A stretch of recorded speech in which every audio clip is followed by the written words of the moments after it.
Ya. Nah, saya akan menjelaskan tema kedua, yaitu mengenai keputusan organisasi dan perilaku.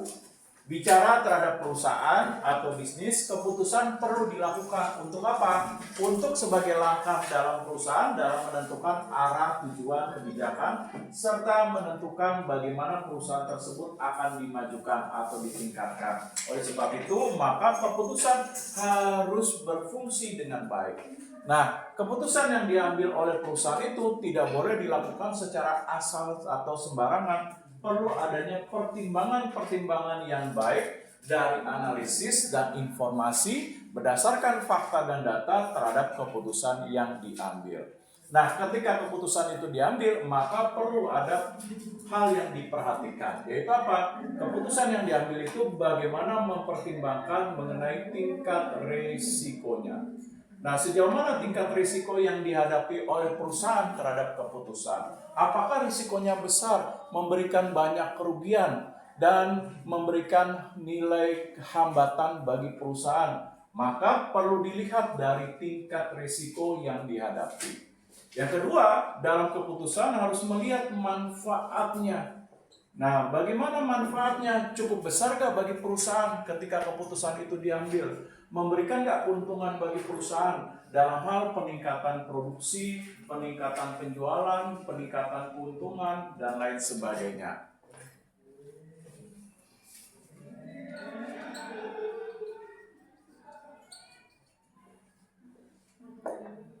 Dan melihat kemampuan, bagaimana kemampuan perusahaan dalam mengambil keputusan. Apakah sudah didukung dengan kemampuan perusahaan berupa misalnya anggaran, berupa kekuatan sumber daya manusia, berupa informasi, berupa teknologi, berupa strategi. Nah, kesemuanya mendukung nggak terhadap keputusan yang diambil dengan mempertimbangkan kemampuan perusahaan.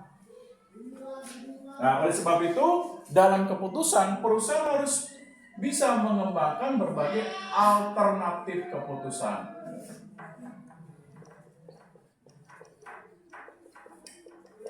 Apa ini alternatif keputusan? Artinya perusahaan perlu merancang berbagai keputusan-keputusan, tidak keputusan tunggal. Artinya perusahaan bisa merancang keputusan A, keputusan D, keputusan C, keputusan D. Nah, setiap alternatif keputusan akan dipertimbangkan dengan baik nih. Dianalisis, dikaji dengan tingkat risiko, dengan tingkat manfaatnya, melihat kemampuan organisasi, melihat dari keuntungan dan lain sebagainya atau pencapaian tujuan. Nah, nanti diambil alternatif mana yang terbaik. Nah, saya stop dulu. Ada pertanyaan kira-kira? Oke, kalau tidak, maka keputusan-keputusan yang akan diambil perusahaan perlu didukung dengan apa? Dengan pimpinan. Nah, jangan sampai keputusan sudah diambil, diketok palu, diputuskan, tapi pimpinan tidak mau mendukung. Nah, akan sia-sia keputusan. Oleh sebab itu perlu ada dukungan, keterlibatan, peran serta dari pimpinan. Seperti dari direktur utama, dewan direksi, atau adanya dukungan dari keterlibatan juga para manajer.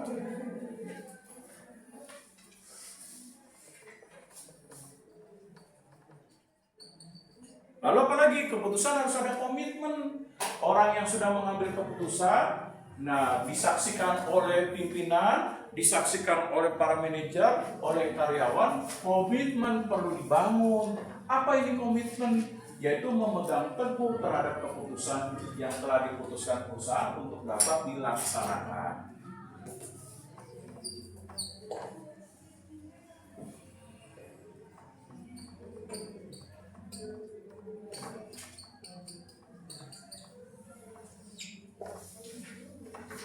Nah, selain itu keputusan perlu ada keterlibatan. Apa ini keterlibatan? Ada yang tahu? Nah, keterlibatan itu apa nih? Misalnya contoh deh.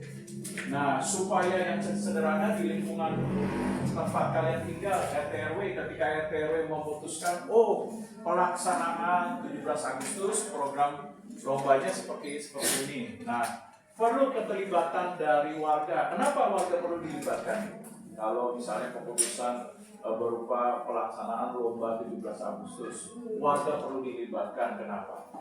Karena ada keputusan yang misalnya iuran buat orang dari Iya, karena kenapa? Dengan adanya keterlibatan orang-orang di sekitarnya untuk mendukung keputusan, agar keputusan itu dapat dilaksanakan dengan diwujudkan berupa kenyataannya. Tanpa ada dukungan dari, kalau dalam perusahaan, dari karyawan, dan manajer, maka keterlibatan, tanpa adanya keterlibatan, maka keputusan akan sia-sia, hanya sebagai wacana.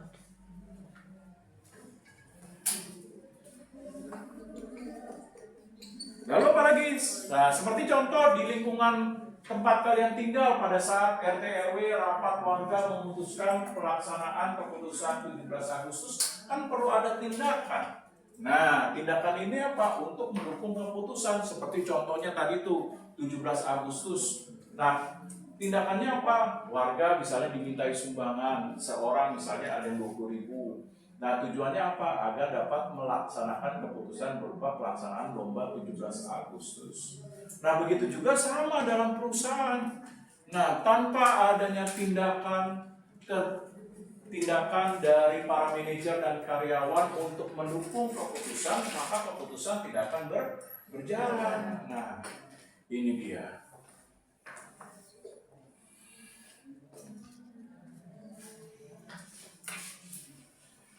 Selain itu, kalau kita bicara keputusan bisa dilihat dari masalah. Apa ini masalah? Apa ini masalah? Dalam bahasa Inggris sering juga disebut sebagai problem. Nah, apa itu masalah? Jangan balik lagi, masalah itu apa? Problem, Pak. Problem itu apa? Ya, masalah. Yang muter-muter aja enggak. Mungkin ada masalah dalam sebuah perusahaan kan? Iya, masalah itu apa? Suatu kejadian, nah, yang terjadi dalam perusahaan yang mengidentifikasikan berupa kendala atau hambatan yang terjadi di dalam kehidupan organisasi atau perusahaan. Nah, ketika masalah itu terjadi, maka kita harus mengidentifikasi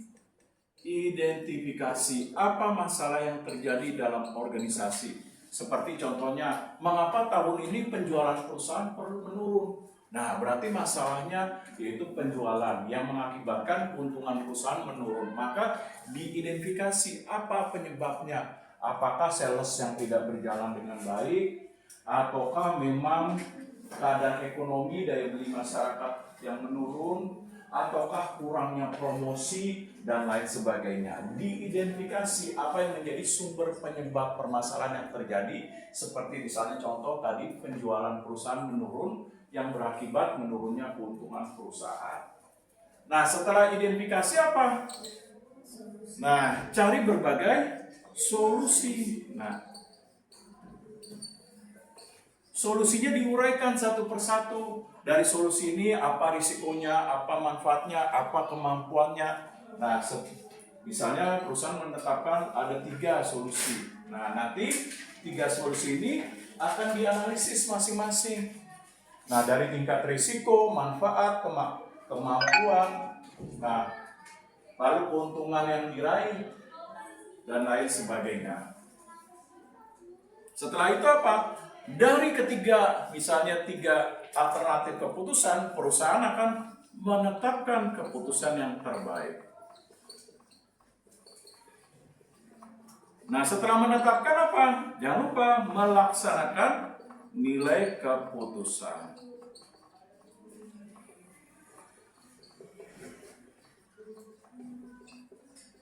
Setelah itu apa? Namanya keputusan setelah dilaksanakan perlu dilihat, dikendalikan, dikontrol.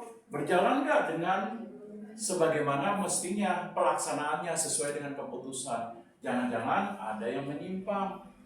Nah, perlu dikontrol.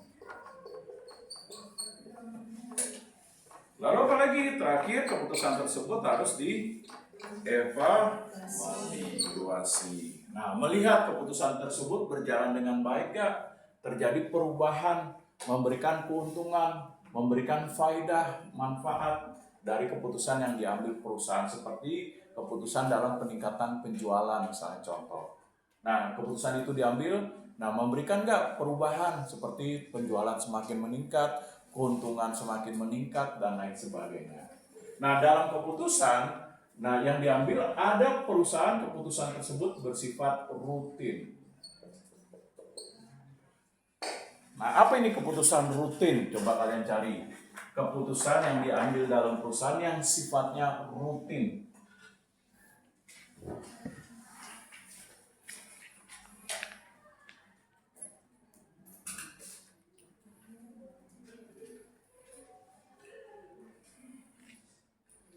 Nah, apa itu rutin? Keputusan yang diambil secara berulang. Iya, keputusan yang diambil secara berulang-ulang karena perusahaan sudah memiliki informasi, data, dan fakta terlebih dahulu. Misalnya, nah, ada telepon ke perusahaan, Pak, saya sudah mengirim barang ini Pak sebanyak 200 unit, tapi dalam hal surat pengiriman barang, nah penagihannya Pak, invoice-nya ternyata ada 500 unitnya ini nggak sesuai dengan pesanan. Nah, maka dari hal tersebut perusahaan bisa mengecek. Nah, karena kenapa? Keputusannya sudah rutin, bisa dicek ke bagian gudang. Tolong perusahaan yang bernama perusahaan A sudah memesan 500 unit tapi ada 200 nggak sesuai. Coba dicek bagian dokumennya sesuai gak? Coba dicek lagi di gudang, ada gak barang yang tersedia untuk kita gantikan. Nah, ini keputusan rutin, di mana keputusan tersebut sudah diketahui, dipahami oleh perusahaan. Perusahaan sudah memiliki data informasi terlebih dahulu, sehingga mudah untuk melakukan upaya pengambilan keputusan. Nah, ada sifatnya non-rutin. Apa ini non-rutin? Iya, yang tidak dilakukan secara berulang, di mana perusahaan tidak didukung oleh informasi, data, dan fakta. Seperti apa nih non-rutin? Seperti kondisi keadaan COVID. Nah, pernah kan COVID-19? Nah, itu kan keputusan yang sifatnya non-rutin, di mana perusahaan tidak memiliki data yang memadai terhadap kondisi COVID. Apa yang perlu diputuskan agar bisnis dalam perusahaan itu tidak sampai bangkrut karena keadaan COVID yang melanda. Nah, ini keputusan non-rutin. Nah, kalau non-rutin apa yang perlu dilakukan?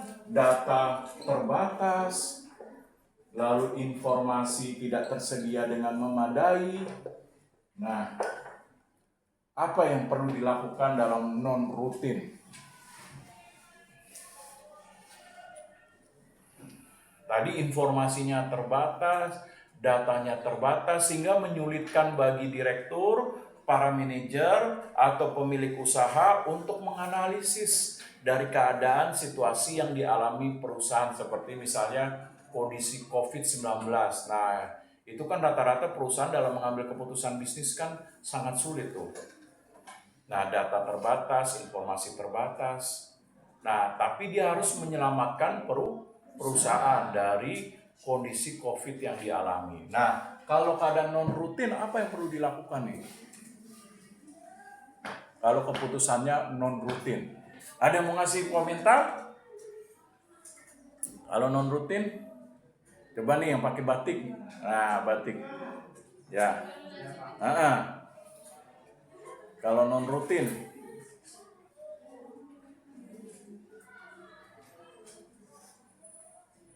Coba apa non-rutin? Batiknya kayak ini, mirip dulu Jokowi mau kampanye jadi gubernur ya. Cuma bedanya ini warnanya hitam, kalau Jokowi merah ya. Merah putih. Belang-belang. Baju apa? Batik kotak-kotak ya istilahnya dulu.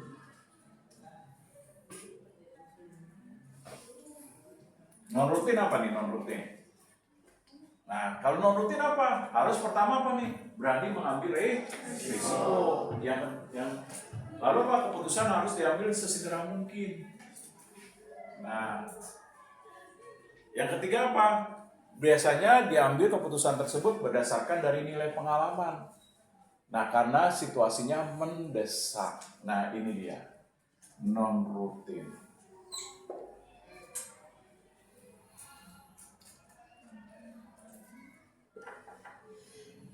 Nah, oleh sebab itu, dalam keputusan pertimbangannya ada berdasarkan logika, analisis dan kajian dari informasi dan data, ada yang bersifat intuisi keputusan, yaitu berdasarkan apa tadi, feeling, pengalaman, berani mengambil risiko karena keadaan dan situasi mendesak atau keputusan non rutin.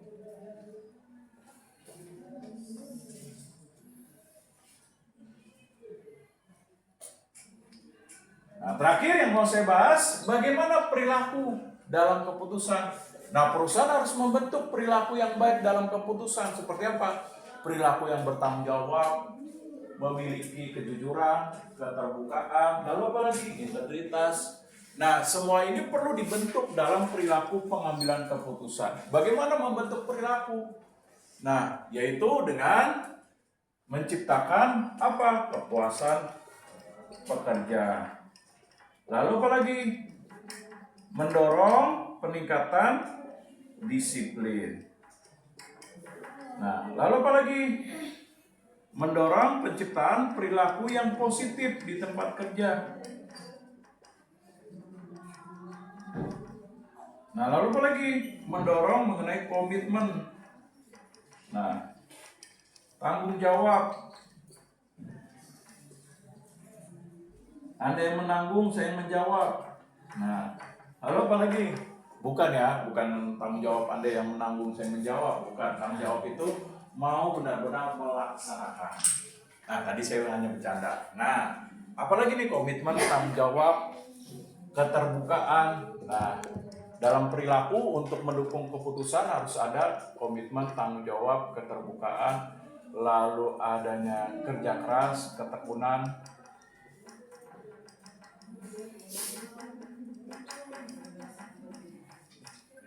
Nah, lalu kerjasama, betul.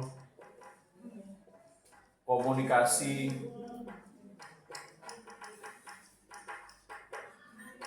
Nah, lalu adanya koordinasi dan didukung adanya loyalitas dan dedikasi.